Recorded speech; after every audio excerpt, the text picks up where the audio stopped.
Olá pessoal, dando início a mais um Dr. Maromba, que é o nosso podcast em relação a hormônios, metabolismo e toda a parte envolvendo alta performance e saúde, é claro. No tema de hoje, a gente vai falar sobre um hormônio bastante interessante em todas as fases da vida e também que é utilizado aí, em larga escala na preparação de atletas de alto nível, o GH, também conhecido como somatropina. Nossos convidados, o Wellington, Beto, que integram o time, sempre contribuindo com muita informação aí para os nossos telespectadores. Bom, pessoal, para iniciar a discussão, a gente vai falar um pouquinho sobre a estrutura molecular do GH, onde ele é formado, qual a fisiologia e as diferentes fases da vida onde esse hormônio é produzido, nas concentrações em cada faixa etária e também nos sexos. Inicialmente, aqui a gente tem a molécula do hormônio do crescimento.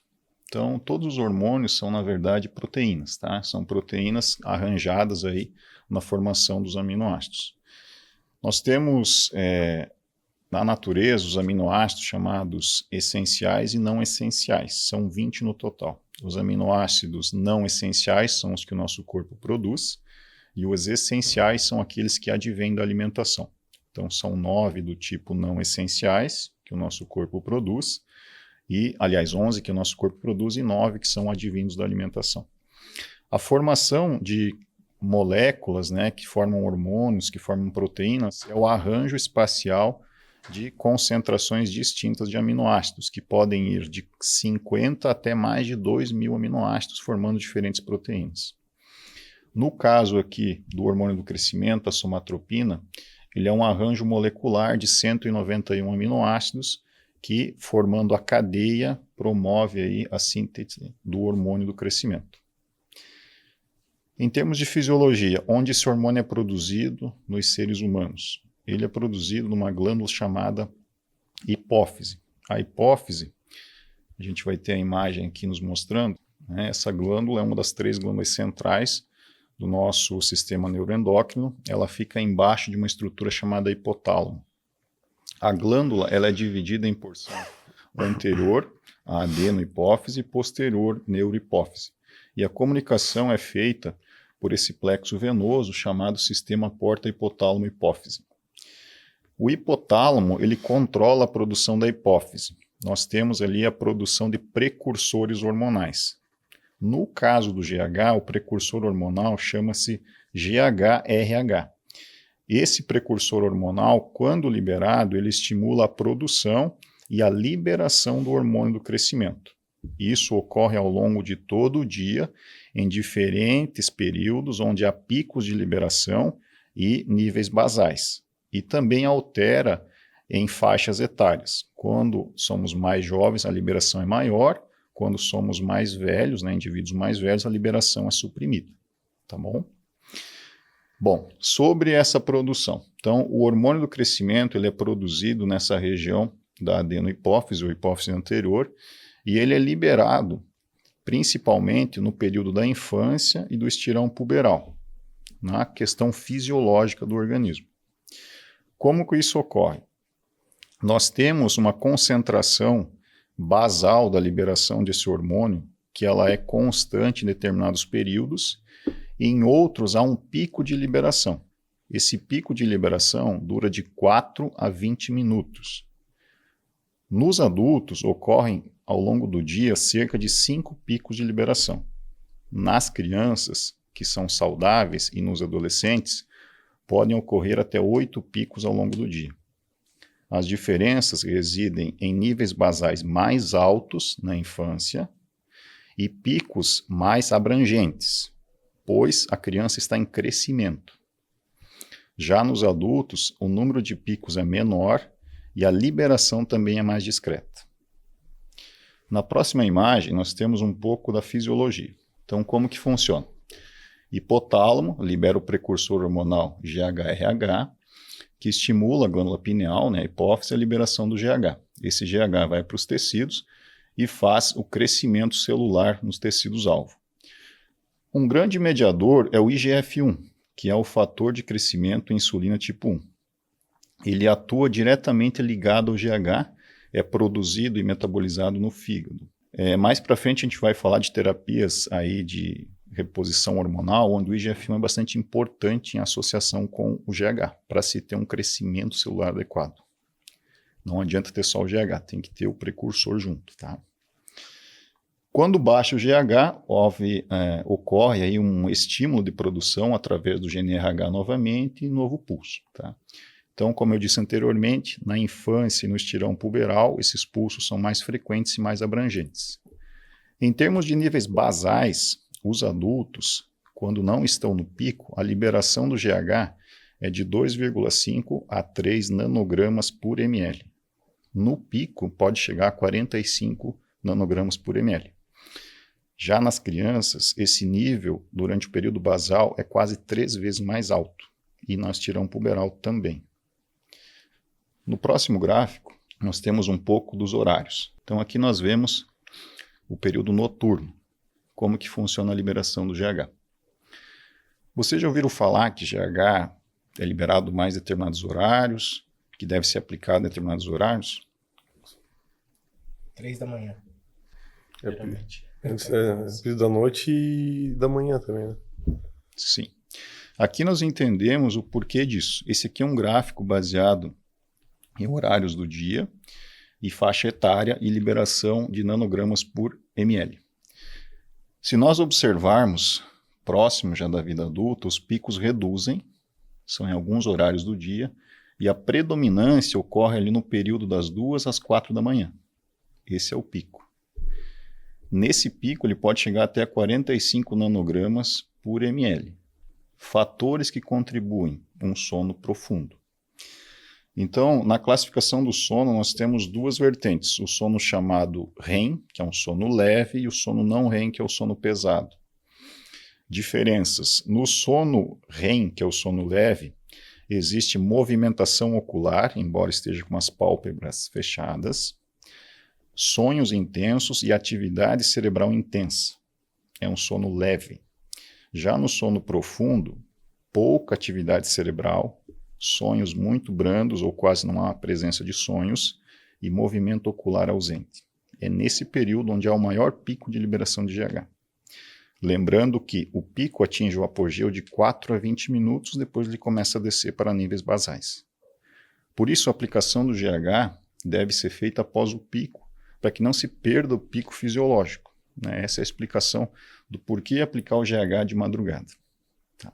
Obviamente, se trabalhar com níveis muito acima do fisiológico, isso aqui cai em desuso, pois o nível está muito acima. Tá? No próximo gráfico, mostra um pouquinho da diferença das faixas etárias. Então, vejamos que na adolescência e na infância, os picos são maiores e o período basal também é mais constante do que na vida adulta. No próximo gráfico, a gente tem aqui a redução da liberação em anos, né? Então, um indivíduo de 20 anos tem uma liberação de 500 microgramas, 40 anos 200, 80 anos 25. Então, há uma queda vertiginosa. No próximo gráfico, nós temos aqui o exemplo aí da faixa etária e da queda na produção e na liberação desse hormônio. Aqui temos alguns benefícios aí do uso do GH, né? Se fizer uma terapia de reposição, também conhecida como anti-envelhecimento. No Brasil, devido à vigilância sanitária e Anvisa, esse tipo de terapia é contraindicada, a não ser em casos específicos onde haja comprovação da eficácia, tá? Mas em alguns países mais desenvolvidos isso é praticado já em larga escala. De benefícios, temos o aumento da massa muscular, redução do percentual de gordura, melhora dos tecidos, regeneração do tecido capilar, restauração da cor capilar, né? Então vai ficando branquiçado o cabelo, a cor tende a voltar em partes, aumento energético, aumento da função sexual, melhora dos níveis de colesterol, redução ou restauração do tamanho de alguns órgãos que diminuem com a idade, como o fígado, pâncreas, coração, melhora da visão, melhora da memória, do sono, do humor. Em suma, existem vários benefícios do uso desse hormônio, se feito da forma correta. No Brasil é meio complicado, né? A gente ouve muito tabu aí. No dia a dia, pessoal, como é que é aí para vocês ouvir falar desse hormônio? É muito obscuro? É aceito aí pela população? Quer começar? Sempre com o Betão. O GH é a nata, né? É o hormônio que todo mundo deseja utilizar, né? Principalmente pelos efeitos positivos que ele traz para o paciente, né? Até a nível de estética, né? Tu usa uma dose até um pouquinho acima, que às vezes a pessoa está usando de uma forma recreacional, mas sem uma orientação, né? Mesmo assim, ele traz um resultado muito positivo, né? Agora, não falando a nível, né, assim, exorbitante, né? Que tem atleta que usa a nível exorbitante que, mesmo controlando, vai ter alguns efeitos colaterais que o próprio hormônio vai, lá na frente, vai acontecer, né? Mas é um hormônio, se bem protocolado com outras substâncias, com testosterona ou com insulina, ele traz um resultado muito positivo, uma maturidade muscular muito positiva, né? Sem, tipo, ser aquela coisa ilusória que a pessoa treina e depois ela perde o resultado, ela segura bastante os ganhos, né, do atleta, né? E a qualidade da pele muda, o cabelo muda, tudo muda. Você vê que um atleta que usa GH, ele tem um perfil.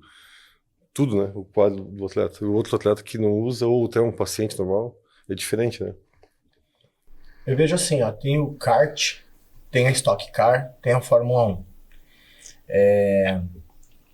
Vamos colocar aí, kart é as pessoas que querem estética e não pensam em competição, apenas questão estética.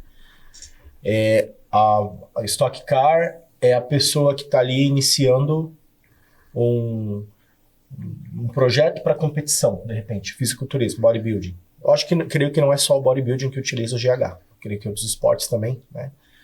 E tem a Fórmula 1, que aí é o atleta principalmente de fisiculturismo pro.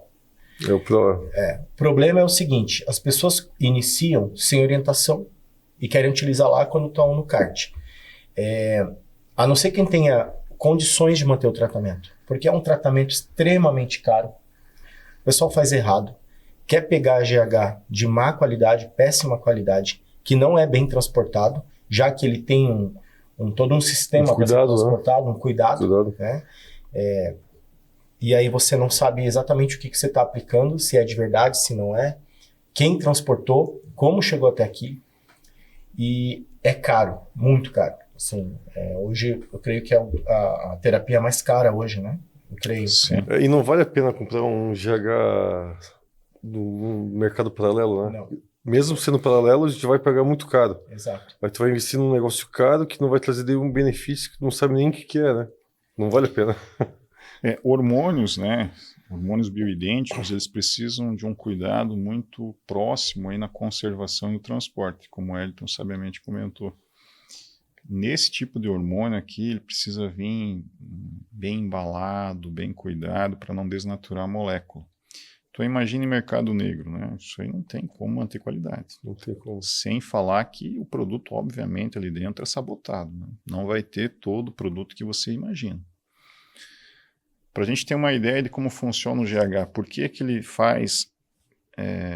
consegue resultados que apenas os esteroides não conseguem atingir? O esteroide por si só, ele tem um processo de síntese proteica, onde esteroides mais fracos fazem a replicação nuclear e multiplicam as células, e esteroides mais fortes fazem a replicação nuclear e dos ribossomos. Com isso, a multiplicação celular é mais acentuada. Esteroides fortes, por exemplo, nandrolona, trembolona, fazem esses dois mecanismos. No caso da replicação, eles necessitam de algum tipo de energia para fazer esse processo metabólico. E a energia que os esteroides recrutam, muitas vezes, é de glicose. Tá? O GF1? Glicose. Então, na glicose, nós temos a reserva principal no nosso corpo, chamada glicogênio, que está dentro dos músculos. Então, se o atleta tiver um uso hormonal e não tiver uma dieta bem ajustada, muitas vezes ele definha músculo para conseguir proliferar proteína e fica um contrabalanço. Alguns esteroides causam uma lipólise, que é a queima de gordura, em conjunto à terapia. Então, ele faz a proliferação do tecido e faz lipólise. Muito discreta, mas ambos precisam de glicogênio, de glicose para fazer isso. O GH, ele não usa glicose no metabolismo, ele é um poupador de glicose. O que ele faz? Ele utiliza os glicídios, os ácidos graxos. Então, ele preserva toda a musculatura, ele ainda consegue fazer com que glicose seja armazenada em forma de glicogênio, deixando o músculo maior e mais constrito, e metaboliza gordura para fazer a proliferação dessas proteínas. Ele atua tanto no núcleo quanto nos ribossomos. Então, por isso, ele consegue entregar um resultado estético melhor. Em termos de poder de ação, ele é mais fraco do que muitos esteroides. Porém, como ele poupa o glicogênio, preserva a massa muscular e ainda causa lipólise para ter esse metabolismo, ele entrega um resultado mais satisfatório. Então, o que é melhor, esteroide, testosterona ou GH? Eu diria que fazer a combinação correta de todos, com os protetores, obviamente, o resultado final é sem precedentes. Essa seria a principal diferença aí entre esteroides e a somatropina. E a grande dúvida do pessoal, Ricardo, eles perguntam sempre para mim quanto tempo que eu posso usar o hormônio GH. Existe um período mínimo ou máximo? Pode usar? Tem Sim. pausa? Tem um pós-GH? Não quero mais usar GH, vou fazer uma desmame, existe? O pessoal tem muito essa dúvida. Todos os hormônios bioidênticos, assim como a testosterona, estradiol e outros, né, que você vai repor num paciente, seja em nível fisiológico ou suprafisiológico, a produção natural tende a cair, porque o corpo identifica o hormônio, parte do princípio de poupar energia e reduz a produção. Uma vez que você retira isso de forma abrupta, o corpo não está produzindo. O GH, a produção é sinalizada de forma mais rápida do que a testosterona, por exemplo. Mas é necessário que se faça um desmame. Em termos de tempo que você perguntou, o tempo é relativo, tá? Acompanhando com exames, fazendo uma dose correta e de reposição nesse paciente, se pode fazer por um bom período. Ele não oferece riscos nocivos, aí, a não ser que seja abuso. Se for abuso, ele pode causar resistência insulínica. Por isso, o GH não é usado no diabetes mellitus tipo 1 e 2. Ele causa resistência insulínica, por causa do mecanismo do IGF-1. Então, no caso do diabetes, não se usa terapia de GH. E tem um cálculo, né, por peso, né, e quantidade de unidade de GH para utilização? Sim, isso é utilizado principalmente na endocrinopediatria, onde há deficiência de crescimento, por exemplo, nas crianças, onde a criança não consegue crescer, né, não atinge mais de 4 centímetros por ano ali no gráfico de crescimento. É feita uma média ponderal na altura dos pais, né? Soma-se a altura do pai e da mãe e joga-se 8,5 centímetros para cima e 8,5 centímetros para baixo. Ali no meio é o alvo terapêutico, esses 17 centímetros. Se estiver abaixo disso e o crescimento não atingir determinado limiar na curva do gráfico, essa criança possivelmente tem deficiência do hormônio do crescimento. É feito um cálculo no peso, na faixa etária para repor. Já no caso dos adultos, é muito relativo isso, tá? Porque não se deve, em termos fisiológicos, a reposição depois do selamento da epífise óssea. Uhum. No bodybuilding. Falar da parte mais. A galera tem muita... Bom, é que assim, o que eu vejo, né? Como eu tinha falado ali, né? Dei os exemplos. Eu acho que se a pessoa tá ali na onda do kart ainda e ela não tem condições de manter o tratamento, não começa. Acho que ela vai jogar dinheiro fora. Até por isso que eu, né? Aí o cara tá ali na Fórmula 1, o cara é um atleta pró. O cara vai viver do bodybuilding, ou ele é uma pessoa que tem uma vida extremamente estética, ele tem uma condição financeira muito boa e tá muito bem acompanhado. Aí é o tratamento que eu acho que aí tem que manter. Só que a gente sabe que a realidade, por exemplo, do atleta é um pouco diferente, às vezes, da realidade de muitas pessoas que querem apenas estética ali, né? E não conseguem manter o tratamento. O atleta, geralmente, profissional, que já depende do GH, porque o que eu vejo no bodybuilding profissional hoje é muito... Eu acho muito difícil não ter atletas que não utilizem GH.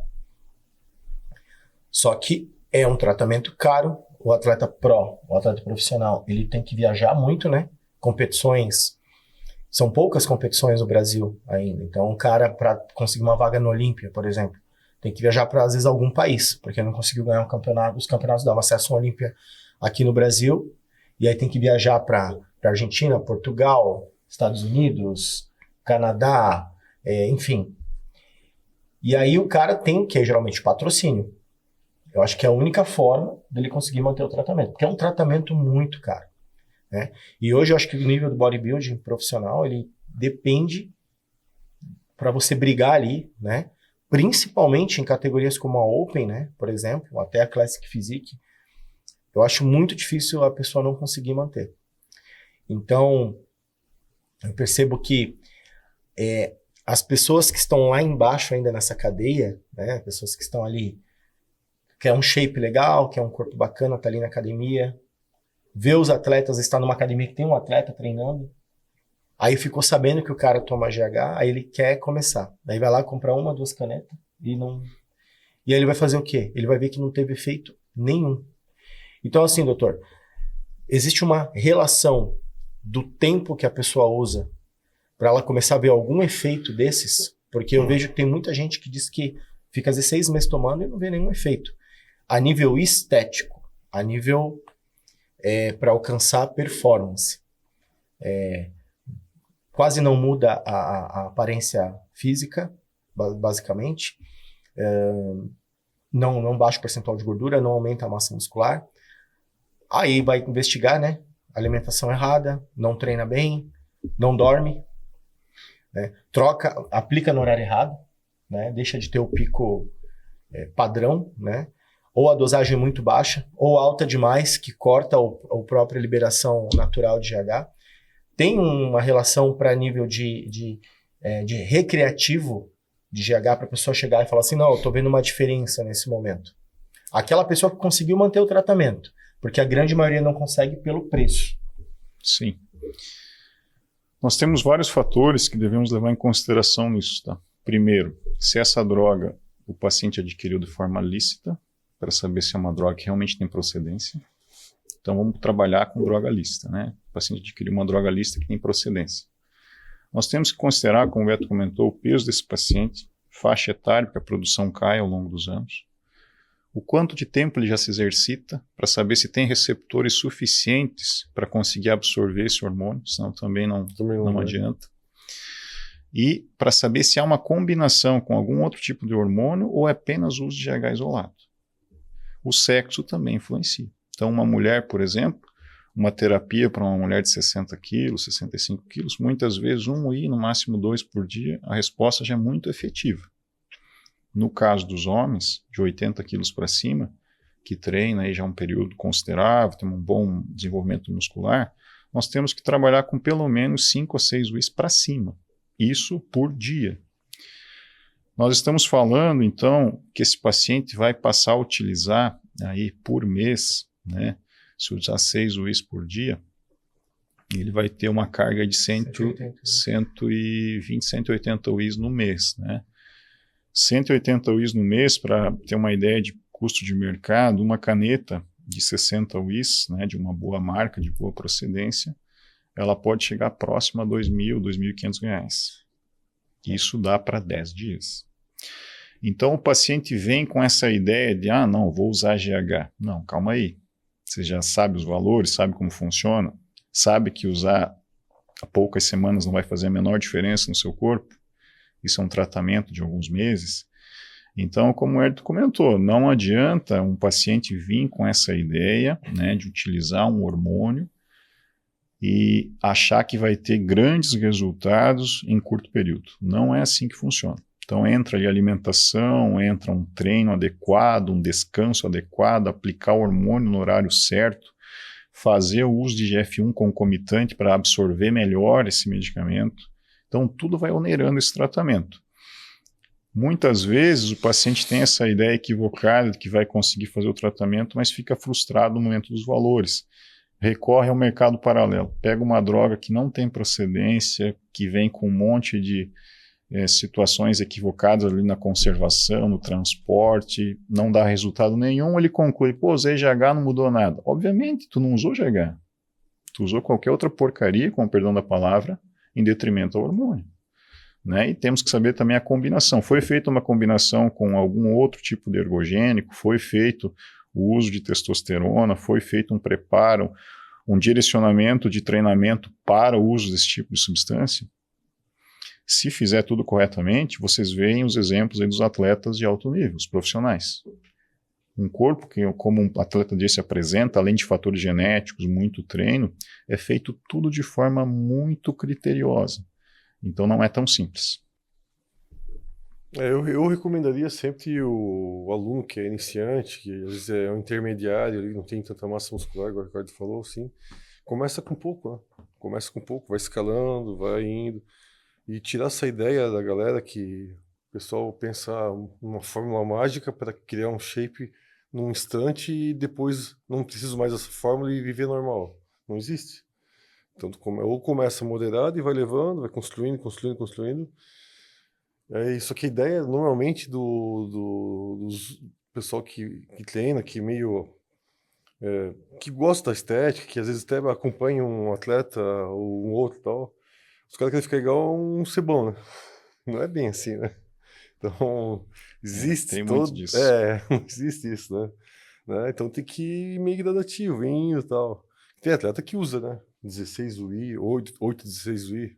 O cara só vive disso. É né? que o corpo também tem que estar preparado, né? Você pega um atleta Sim, pro, ele né? até chegar nesse ponto, né, Ricardo? Não. O cara uma passou as história primeiras enorme fases aí. até chegar lá. O atleta É. lá tem 130 quilos, O cara- com um percentual de gordura pequeno. É. Aí vem um atleta, uma pessoa começando com 80, acha que é a mesma coisa. Né? É. Por favor. É um ponto que foi falado, importantíssimo, né? Receptor. Receptores. As pessoas esquecem que a gente não... Até quem... Não, vamos falar de treino sem falar de GH, sem falar de outros hormônios. A pessoa começa a treinar, ela começa a treinar também seus receptores. Por isso que existe, o pessoal chama de memória muscular, né? A grosso modo, o pessoal fala, memória muscular. Eu nunca treinei, eu demorei um monte para ter resultado, só que eu treinei 5 anos, aí eu parei, 2 anos. Quando eu voltei, em 6 meses eu estava quase com o corpo da época que eu parei. Claro, você gerou receptores para que tudo que você libera durante o treino, todo o estímulo que você dá, seja aproveitado. Então existe um treinamento para isso. Um cara que pesa 130 quilos e é um bodybuilder profissional, o GH vai fazer efeito nele. Ele tem onde armazenar isso, né? Receptor. Então entra na questão da maturidade, maturação. E vou falar um negócio, vou cantar, interrompendo um pouquinho.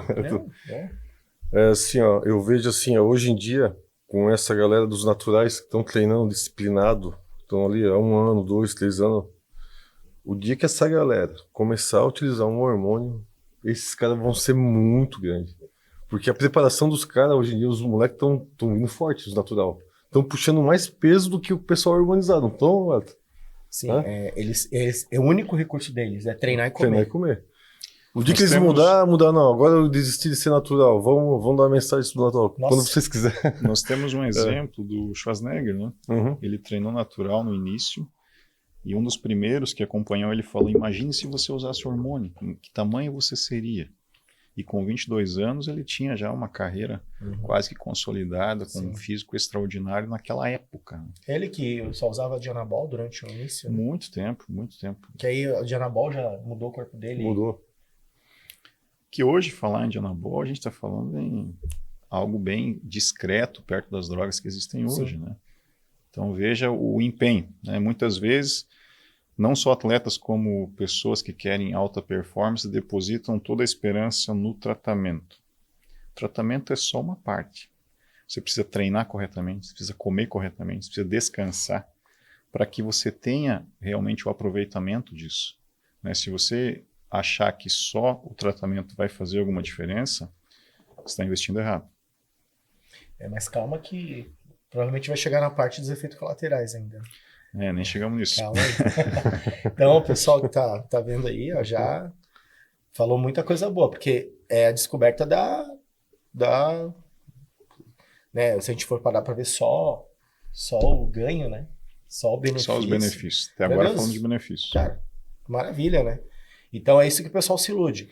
Eu já vi atleta amador, eu já acompanhei atleta amador, que aí não era atleta meu. Aí o coach passou GH.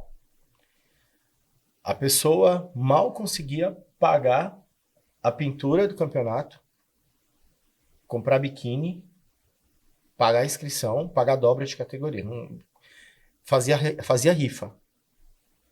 E tinha GH no protocolo. Aí eu pergunto, tem necessidade de um atleta amador usar GH hoje? Eu sinceramente, eu acho que uma pessoa que é um atleta, vamos falar de fisiculturismo, né? Amador, eu acho que tem a mínima necessidade. Pelo fato de que a grande maioria não consegue manter o tratamento, tá? Basicamente, me procuram pessoas assim que nunca me procurou uma pessoa rica para fazer uma preparação fisiculturismo amador. Nunca, mas pode existir. Pessoas que tenham dinheiro para realmente manter. Qual que é o valor mensal, então? 3 canetas vai precisar, né? Pelo menos, é isso? 10 dias? Olha, se você fizer um tratamento básico com 16 UI. somatropina, né? Vamos imaginar um atleta de 85, 90 quilos, utilizando 6 UIs, vai ter que utilizar testosterona, vai usar mais algum ergogênico associado, todos os protetores, alimentação. Não nem vou falar de alimentação, vou falar só de medicamentos. Mais ou menos o investimento dessa pessoa seria de R$20 mil por mês acima. Tá? 20 mil mês, né? Só em medicamentos. Então tem mais alimentação, tem mais treinador, tem toda uma situação envolvida. Pode botar perto a 30, porque não pode comer qualquer coisa, né? Tudo aquilo. Então, sustentar um tratamento desse, quantas pessoas conseguem sem um patrocínio? Para fisiculturismo amador? Exatamente. Então, é muita fantasia imaginar que prescrever esse tipo de tratamento para um paciente. Você tem que muito conversar, ver as possibilidades aí, porque um investimento tão onerado como esse, muitas vezes, nem vai entregar o resultado que essa pessoa está imaginando. Tem isso também, tá? Então, vai ter um resultado frustrado. Pô, investi todo esse dinheiro por mês aí, mas não cheguei no que eu imaginava. Não é bem por aí. Então, a gente tem que sempre trabalhar aí com o investimento, ver as possibilidades desse paciente, desse atleta, para saber se realmente vale a pena passar por isso. O atleta ele tem que ter um planejamento, né? Olha, o seu cara é amador, né? E se ele está pensando em chegar na competição principal, né? Qualquer esporte, basquete, vôlei e tal, o cara tem que pensar na competição principal, que é mais... Aí o investimento vai ser lá. Mas ali no amador, tu vai levando, vai indo, vai subindo e tal. Quando chegar na competição principal, sim, aí talvez seria a hora de usar. E daí ali, na competição principal, tu pega... Na FBB, antigamente, hoje ainda, eu acho que ainda é, né? O principal era o brasileiro, né? Principal, aqui no Brasil, sim. Era o brasileiro, na IFBB, aqui no Brasil, era sim. O principal, o evento brasileiro. Então, ali, cara, pode até ganhar no amador, no estadual, tá legal. Mas quando chega no brasileiro, ali tu só tá na nata, só os caras fortes. Ali seria a hora, talvez, de utilizar. Porque ali todo mundo usa, ali não tem como não usar, né? Existe um outro fator também que deve ser levado em consideração, que é o fator genético. Por genética, algumas pessoas, independente do nível de massa muscular, eles têm mais receptores para determinados hormônios.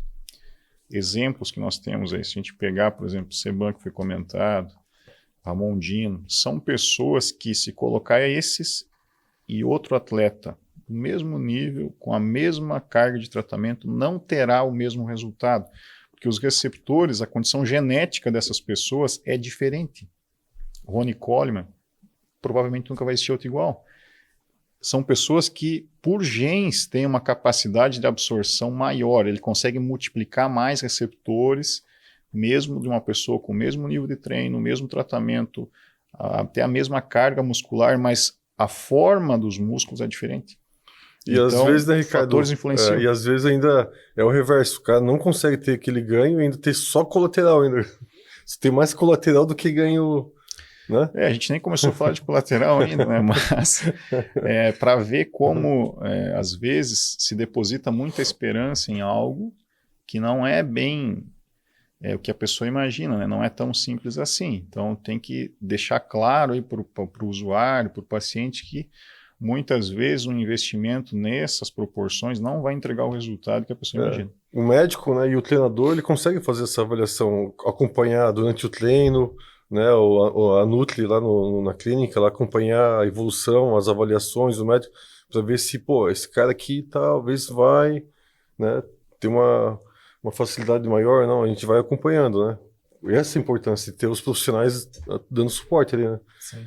Porque às vezes o cara vai fazendo a Lavonté sozinho, daí cada vez vai se estourando, estourando. E eu vejo que de todas as terapias hormonais hoje, falando voltado ao bodybuilding, né? Eu creio que o uso do GH ainda é a mais demorada de todas. Porque, por exemplo, o cara começou lá com um acetato de trembolona. Em 2 semanas, ele vai ver diferença no corpo dele, por ser um outro mecanismo de ação. Já o GH, ele é muito sutil, né? Às vezes o cara tá funcionando porque a pele dele melhorou, mas ele não tá muito preocupado com isso, né? Então, ele quer ver músculo, ele quer ver fibra muscular, porque, né, qual que é a ideia do GH? É secar, manter teu músculo, melhorar tua pele e te deixar com um metabolismo mais rápido, né? Então, se você tiver que sair da dieta ali e tal.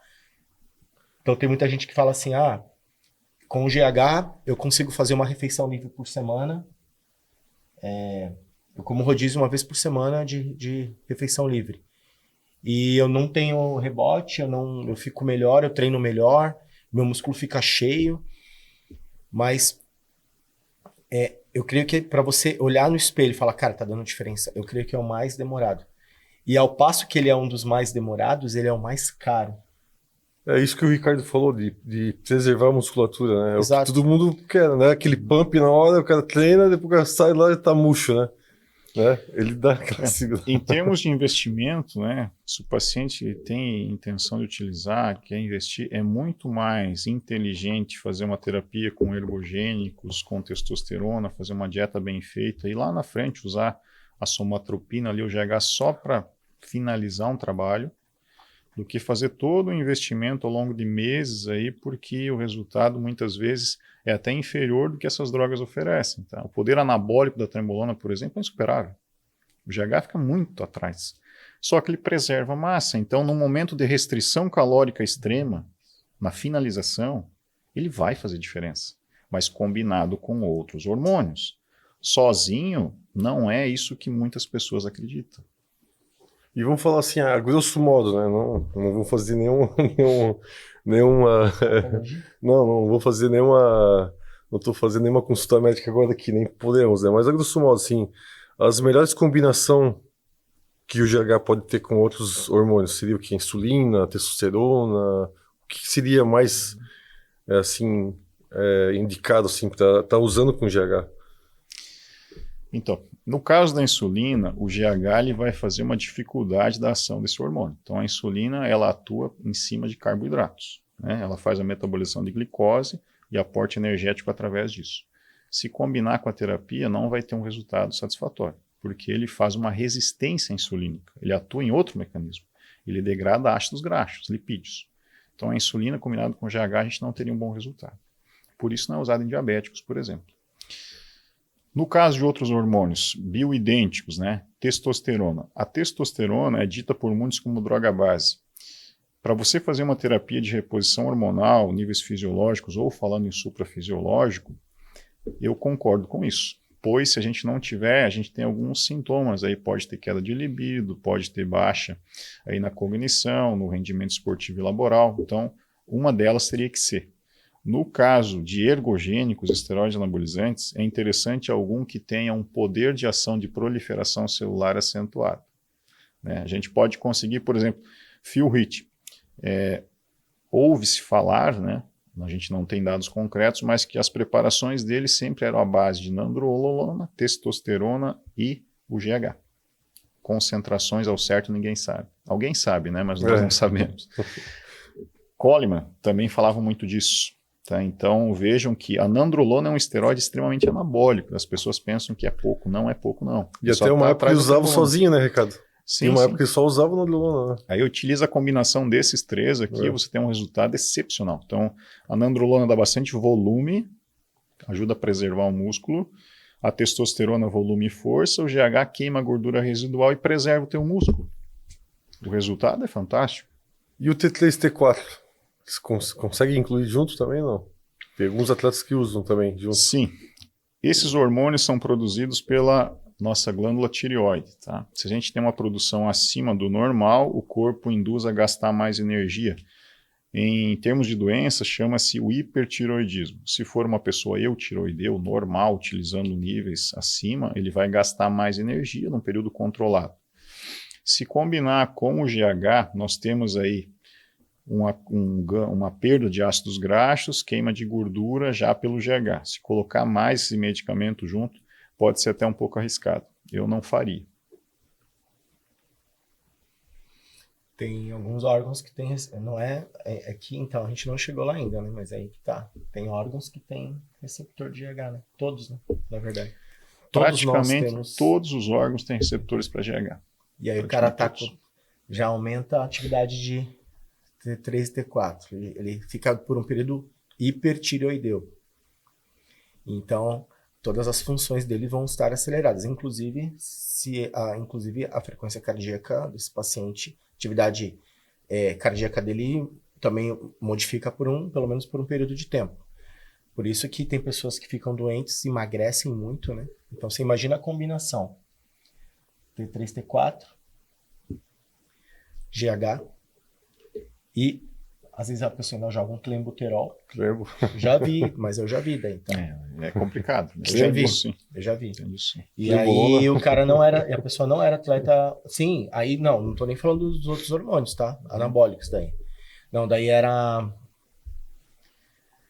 Masteron, era propionato de testosterona, Masteron e acetato de tremo. Não, é pra secar mesmo. Fusemida. Aí T3, T4 e GH. E aí Clembo de manhã pra fazer cardio. Direto também. Daí, cara, mas olha só. Tipo, e aí detalhe, a pessoa, ela era um amador que estava tentando buscar um Procard. Daí na NPC, no caso, né? Ela tava, tipo, em campeonatos mais expressivos, né? O Olímpia Brasil, o próprio Arnold, né? Esses que tem aqui em Santa Catarina, que são os que o pessoal inicia, né? Como o Sardinha Classic, né? O Horsepower. Pessoal muito jovem, tá? Muito jovem. E esse era o protocolo. O combo do André Manzer. Esses excessos terapêuticos, né, infelizmente, eles corroboram para que a ideia do uso desse tipo de medicamento seja totalmente nociva à saúde.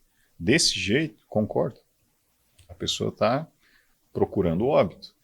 Né? Mas se fizer corretamente com combinações adequadas, por um período adequado, né, um profissional que tenha o controle no manejo desse tipo de substância, um preparador físico que saiba direcionar ele para utilizar isso e proliferar tecido, para ter mais receptores, uma dieta adequada, a gente consegue os resultados que nós vemos nas competições internacionais. Né? Agora, por que no lado amador tem muito incidente, tem atleta que morre, tem muita falácia aí que o hormônio faz mal? A combinação é o problema. As superdosagens é o problema. Fazer uso de drogas sem conhecimento é o problema. Então tem muito disso. Tá? Eu acredito que se fosse melhor debatido esses temas, tendo mais esclarecimentos, esse tipo de situação reduziria drasticamente. Nós não falamos muito de colaterais, tá? É bom a gente sempre frisar que em medicina nada é 100%, tá? Nada é 100% bonito, nada é 100% seguro, nada é 100% eficaz. Então tem que saber que, utilizando esse tipo de substância, você precisa tomar uma série de cuidados para não ter colaterais. Em termos fisiológicos, o hormônio do crescimento ele faz a proliferação de praticamente o crescimento de todas as células do organismo ali na infância e no estirão puberal. Depois o corpo entende que houve a maturação desse indivíduo e suprime a produção. No crescimento, ele atua principalmente nas células chamadas condrócitos, que são as estruturas que ficam na epífise óssea, a porção cartilaginosa, e fazem a proliferação desse tecido, fazendo com que o osso alongue-se, né, e tenha o crescimento aí. Quando fecha essa epífise óssea, o selamento ósseo, o indivíduo para de crescer e a produção desse hormônio diminui. No caso da alta performance, onde os atletas utilizam esse tipo de medicamento, nós temos que tomar cuidado em algumas situações. Vai proliferar tecido se estimular? Vai. Tecido cardíaco é um que nunca para de ser estimulado, então nós temos que tomar cuidado aí com esses receptores, né? Os tecidos que ainda têm muito condrócito, como nariz, porção anterior de mandíbula, orelhas, crescerão. Quem nunca viu atleta de fisiculturismo aposentado com um queixo desse tamanho, um nariz aí que fuma na chuva? É por causa disso, tá? Então há esse estímulo, né? As consequências virão ao longo do tempo. Fatores naturais que estimulam a liberação de GH: atividade física, sono reparador, que atinge a fase não REM, alimentação hiperproteica, então quanto menos carboidrato, melhor a liberação do GH, e níveis adequados de estradiol. Nós conseguimos ter uma liberação melhor desse hormônio. Fatores que contribuem para a supressão desse hormônio: dieta rica em carboidratos e glicocorticoides, hormônio do estresse. Ele diminui a produção e a liberação desse hormônio. São fatores fisiológicos aí que já fogem ao tratamento, mas que é bom orientar as pessoas aí sobre esse tipo de situação. O jejum ele estimula bastante também, né? Sim, com certeza. O hormônio de GH, né? Quanto menos carboidrato uma pessoa tiver, ele precisa de energia de algum lugar. A primeira reserva é glicogênio, mas ele se exaure rápido. A segunda são as gorduras, aí o GH entra em ação. Bacana. Nesse sentido, né? Alguém teve que injetar o primeiro GH, né? Partindo desse princípio. Foi retirado de um cadáver? É isso, doutor? Sim. Os primeiros experimentos com GH eram retirados da hipófise de cadáveres e utilizados em humanos para ver a reação, né? Isso está na história, descrito na literatura, e foi dessa forma mesmo, para depois ser replicado e feito de forma sintética. Sintético. Porque assim, todo medicamento, uma vez alguém teve que tomar primeiro, né? Eu tava pensando, né? Porque, né? E tu imagina só, né? Eles estudaram o hormônio e aí pensaram, tá, se ele atua nessa quebra de ácido graxo para fabricação de energia, atua no crescimento ósseo, no crescimento cartilaginoso, consequentemente crescimento muscular, ou pelo menos, né? Então, achei ousado, né? Eles terem essa ideia de tirarem, começarem a utilizar. Porque você imagina, ele não é um hormônio de ação rápida, como, né? Então, Então, tu pensa quanto tempo eles foram utilizando, e tirando de cadáver, para poder pegar um grupo, provavelmente, né? Que participou do estudo, para verificar lá na frente os efeitos. Pensando nisso, eles provavelmente já viram efeitos colaterais ali. Estudando sobre células tumorais. A célula tumoral, ela tem receptor de GH também, né? Sim.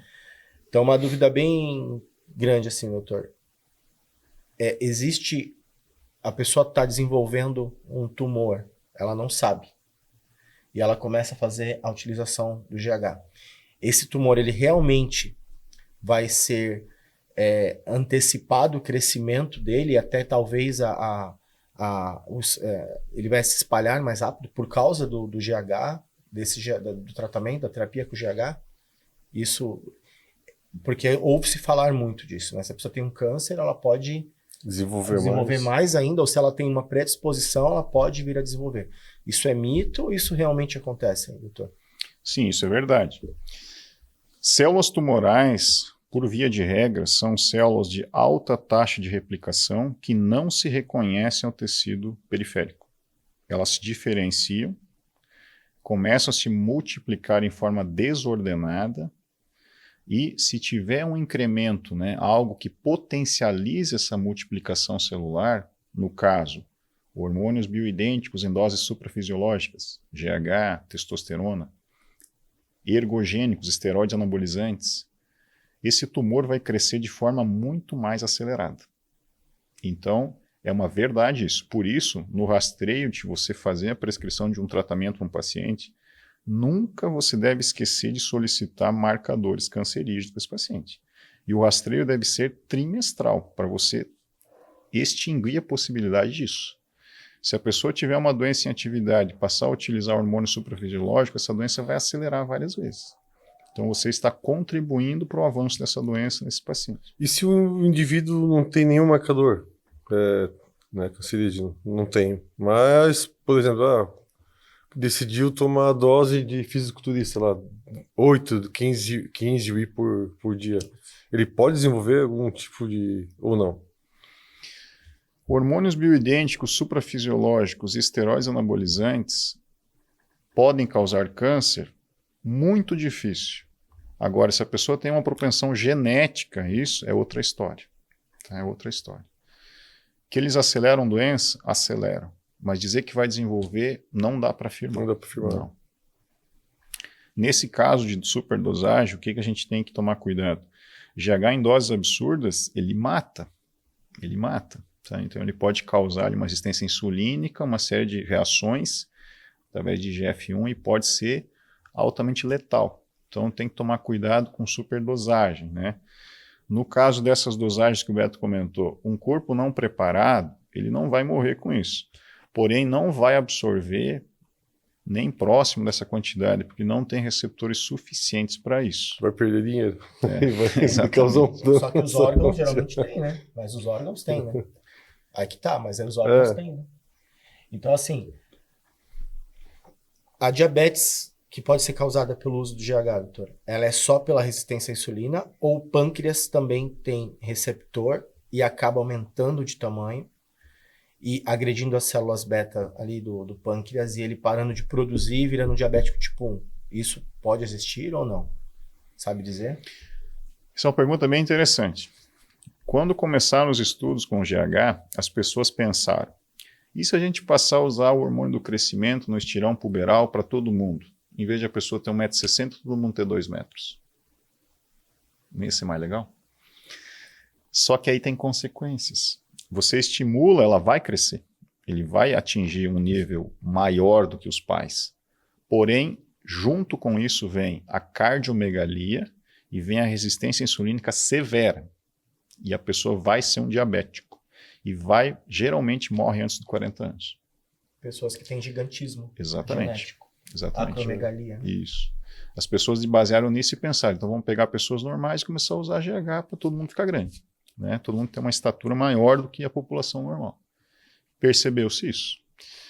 Aí observou-se que o GH ele é controlado, a liberação dele, daquele precursor GHRH, por um dos hormônios produzidos nas ilhotas Langerhans lá do pâncreas, que é a somatostatina.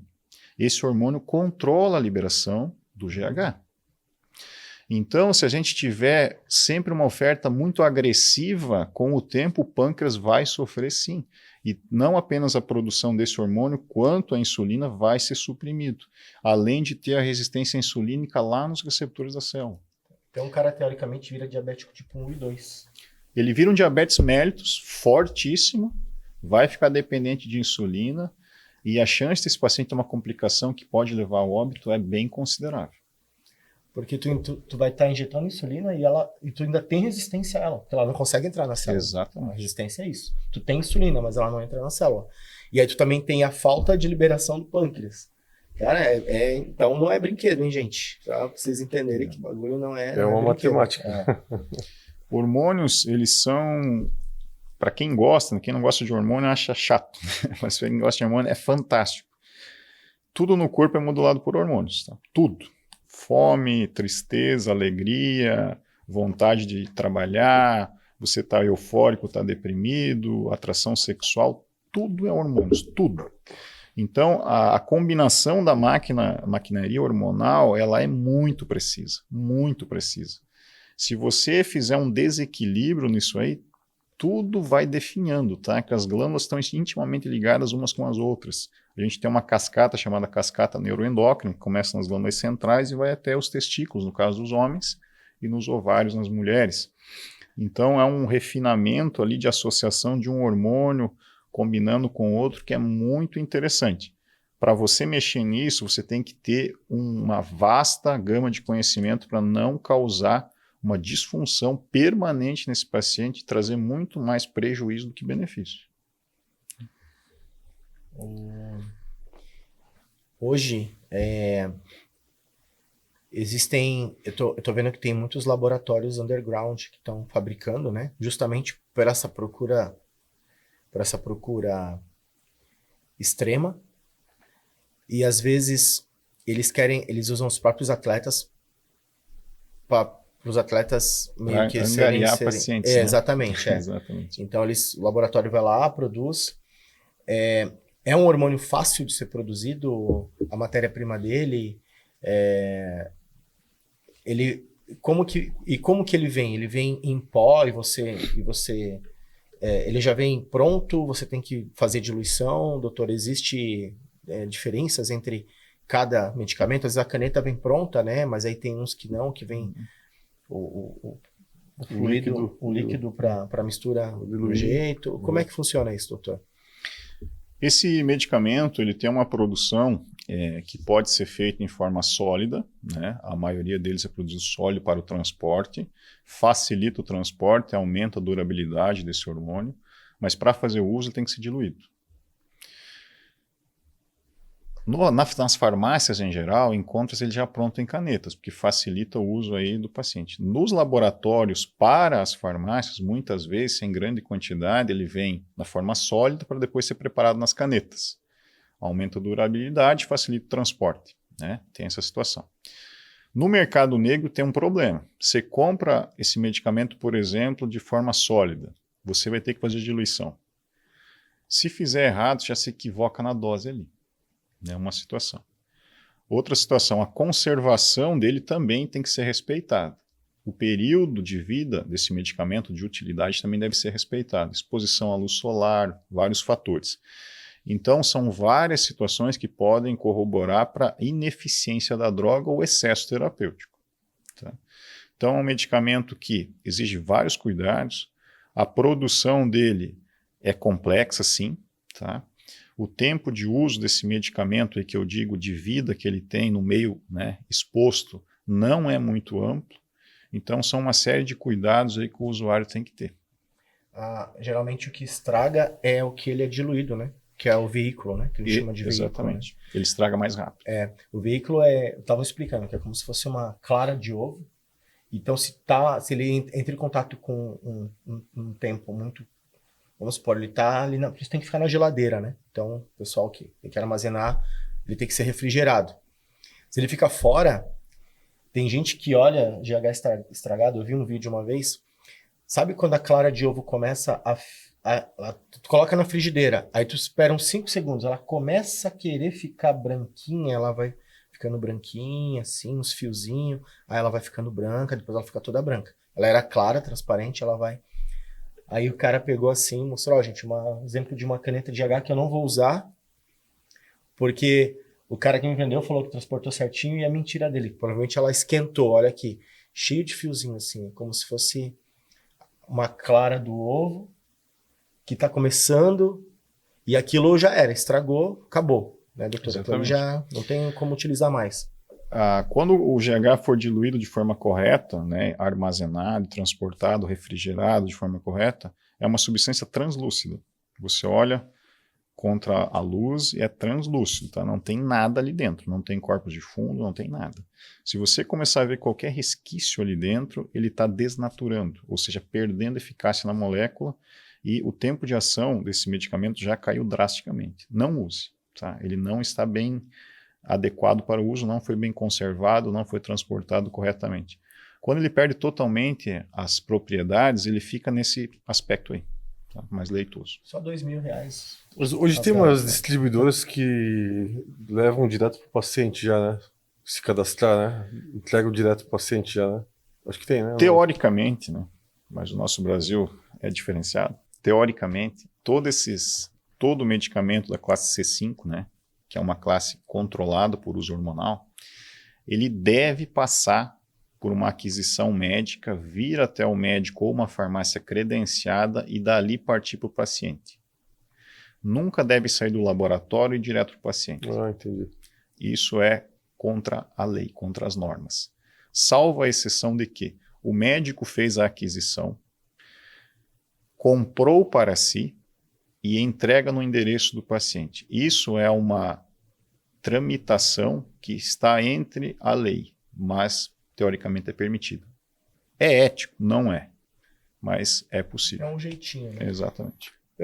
Mas às vezes a confiabilidade, às vezes, eu prefiro às vezes que chega na mão do médico, ele tem mais cuidado, do que às vezes chega numa farmácia. A gente não sabe cuidar hoje em dia no Brasil. Essas farmácias que recebem esses medicamentos, jogam lá, aí perdem a capacidade de refrigeração, jogam, depois tiram e tal. Né? Nas farmácias, né, a gente tem uma fiscalização, tá? De farmácia dá para se comprar com segurança. As farmácias, nós temos aí as normas da Anvisa que devem ser rigorosamente respeitadas. Quando um medicamento chega, né, se ele é feito para manipulação, por exemplo, ocorrem testes de qualidade. A Anvisa exige isso. E no caso de medicamentos injetáveis, vai se conferir do lote, a qualidade. Uma pessoa que tem conhecimento nesse tipo de situação, ele vai averiguar cada um dos medicamentos para saber se pode ficar ali ou não. Se não está, ele é descartado e a farmácia é multada. Sim. Às vezes eles fecham clínicas que fazem por causa disso. Tem medicação lá, não está armazenado, era para estar armazenado, não está. E outra coisa que é preocupante também, no Paraguai muito fácil acesso, né? Acesso muito fácil ali. Tem um laboratório grande, tem 2 laboratórios hoje no Paraguai, né? Tem uma indústria farmacêutica, 2, eu acho que agora, né? Grandes. E você compra em loja de perfume. Tem lá, Somatropin, é uma delas que tem. Né? E aí, obviamente, que muita gente vai lá e dá um jeito de atravessar, né? De trazer para cá. Esse transporte aí, assim, ó, eu não consigo confiar que a pessoa vai conseguir fazer esse transporte de um jeito, porque você consegue mais barato, né? Isso é fato. E vem lá do Paraguai. A não ser que a pessoa vá e compre para ela e tente a sorte de atravessar para o Brasil e ela tá carregando ali na sua frasqueira ali com gelo e tal. E agora o cara que traz em grande quantidade não consegue refrigerar tudo. Então, nós temos que ir de princípios básicos, né? Tudo, né, no comércio, no setor empresarial, visa lucro, basicamente. Se não tiver um órgão fiscalizador de produção, o que impede desse empresário, dessa indústria, burlar um pouco a produção. Em vez de ter X miligramas, coloca menos. Né? Ou um aditivo mais barato. No Paraguai, assim como muitos países dessa região, não há fiscalização na produção.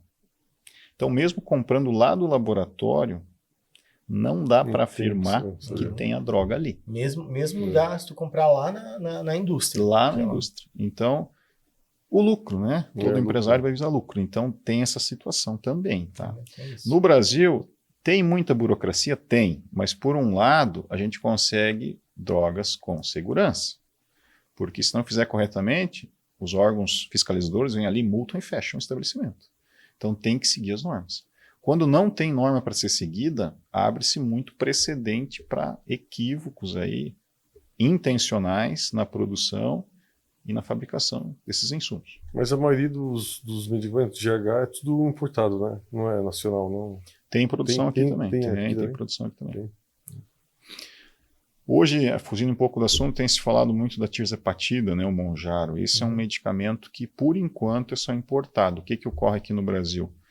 O fracionamento, ele vem a granel, vem em pó, ele é diluído e revendido em canetas na forma tirzepatida. Não Mounjaro porque é patenteado, mas a droga tirzepatida de uso comum. Então ele chega, não é produzido ainda e é vendido. Já o GH já é produzido também. Vem de fora, mas também é produzido. É produzido. Isso é bom, né? Tava pensando em morar em Foz do Iguaçu? Fica Não ali, né? precisa, né? Tá bom. Fica próximo. Não, né? Quanto mais você inventa moda, mais fica difícil para você manter depois, né? Bom, pessoal, falamos bastante sobre fisiologia, sobre o uso de GH na porção recreativa e nos esportes de alto rendimento. Vocês têm mais alguma contribuição para o nosso podcast de hoje? Gostariam de pontuar mais alguma situação aí? Então, já teve algum aluno atleta que utilizou GH? Já tive. Doses Resultado altas, bom? né? Resultado bom.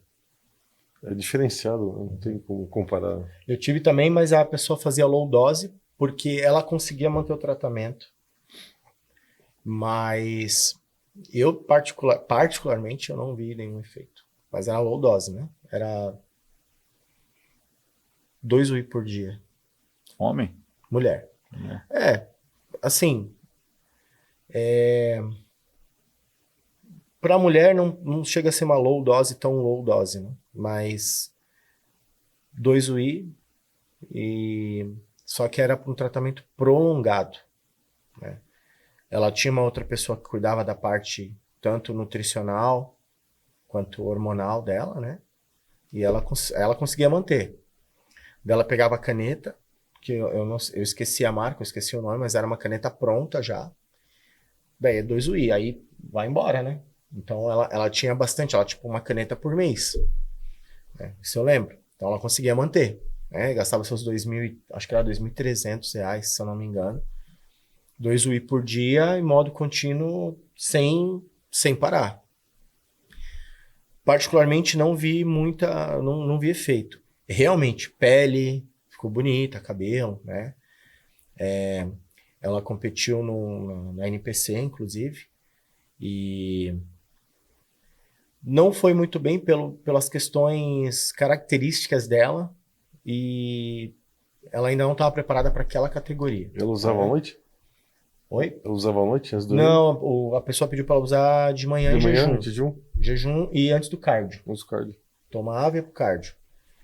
Tomava o GH, o clenbuterol, GH de rico, 2 GH de vezes por pobre. dia, né? 2 vezes por dia? Não, uma vez só. Uma vez 2 só. UI por Uma dia. vez só. 2 UI antes do cardio em jejum. Tomava. Ficava longe ali do pico dela da noite, né? E era uma dose que eu queria que não suprimia o eixo dela, né? Ali, eu acho que 2 UI não chega a suprimir, né, doutor? Não vai fazer isso. Tem supressão, né?